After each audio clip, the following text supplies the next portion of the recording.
তো দেখো বন্ধুরা, মিশোর থেকে একটা আমি পার্সেল অর্ডার করেছিলাম। তো পার্সেলে কী আছে তোমাদেরকে আমি খুলে দেখাচ্ছি।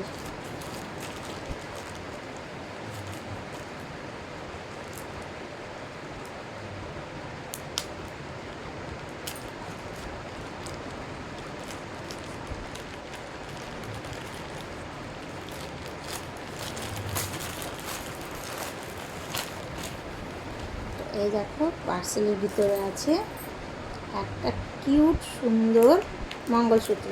তো চলো মঙ্গলসূত্রটা ওপেন করে নিচ্ছি।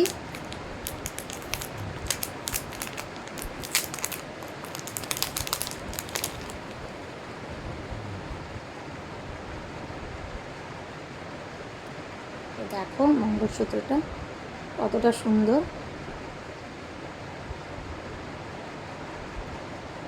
তো তোমাদেরকে এই ডিজাইনটা কেমনি লাগলো নিশ্চয়ই কমেন্ট করে জানাবে। তো চলো মিনি ব্লগে এতটাই।